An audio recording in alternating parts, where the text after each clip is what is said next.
sou William Roberto, seja muito bem-vindo ao canal. Você já deve ter ouvido muito falar sobre arte marcial, já deve ter assistido muitos filmes sobre o assunto, mas, afinal, o que é arte marcial?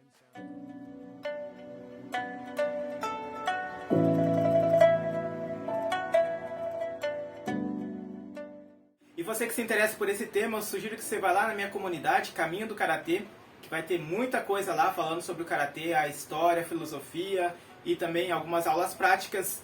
E na descrição desse vídeo tem muita coisa sobre arte marcial, muita informação, e-books, cursos, então vai lá e confira.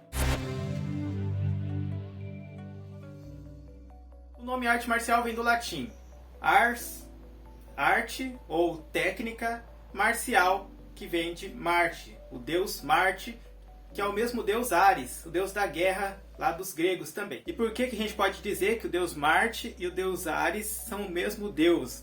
Roma é um império que estava sempre expandindo, conquistando novos impérios, novos locais, e sempre que ele dominava um povo, ele adotava toda a cultura, todos os deuses, todo o culto deles, levava para o panteão romano e lá agregava a todos aqueles outros deuses que eles já cultuavam. Então, nessa tentativa de preservar a história e a cultura de todos esses povos, eles só transformavam os nomes no nome latino. E o deus da guerra é conhecido por ensinar as técnicas de combate aos seres humanos. Ele é conhecido por ensinar a arte da guerra. Então vamos ver aqui no livro a história da mitologia para quem tem pressa, o que eles falam sobre o deus da guerra, o deus Ares. Filho de Zeus e Hera, Ares é a personificação da guerra e do desejo brutal pela batalha. Embora não seja o único deus grego associado à guerra, ele desempenha um papel específico dentro dela. Enquanto Hefesto, por exemplo, se ocupava com a arte de criar armas e armaduras, Atena oferecia orientação aos gregos e lhe dava uma justificativa para a guerra. Relatos de guerra na literatura grega mostram a forte influência da fúria de Ares.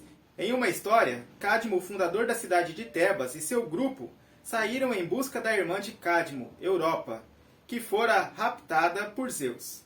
Aconselhados a seguir a primeira vaca que encontrassem, Cadmo e os companheiros se puseram a caminho. Logo encontraram uma fonte guardada por uma serpente, que matou os homens de Cadmo. Em retaliação, Cadmo matou a serpente com uma pedra. Atena orientou Cadmo a arrancar alguns dentes da serpente e enterrá-los no solo. E dele brotou um exército de homens conhecidos como Espartos, que ajudou Cadmo a fundar a cidade de Tebas. Infelizmente para Cadmo, Ares se vingou pela morte da serpente, forçando-o a trabalhar como escravo por um ano inteiro. Embora Cadmo tenha recebido a filha de Ares, Harmonia, como esposa, os dois mais tarde foram transformados em serpentes.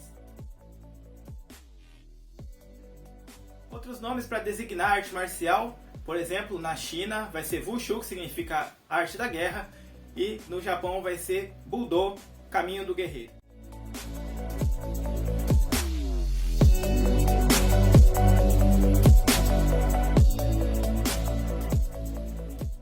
Da China a gente tem esse livro muito famoso, A Arte da Guerra de Sun Tzu, de um estrategista militar que conta seus segredos para vencer a guerra e às vezes, inclusive, sem lutar. E aqui nesse livro ele vai falar de coisas como a preparação dos planos, a guerra efetiva, as táticas, energias, os pontos fortes e fracos seus e do adversário para você aplicar as técnicas corretas para vencer bem a batalha, variações, exército em marcha, a situação do terreno, entre outras coisas. E a história da arte marcial ou das artes militares se confunde com a própria história da humanidade, porque o homem desde sempre percebeu a necessidade de se defender e defender o local que ele habita. Percebemos que toda civilização começa com uma liderança, um exército e uma religião.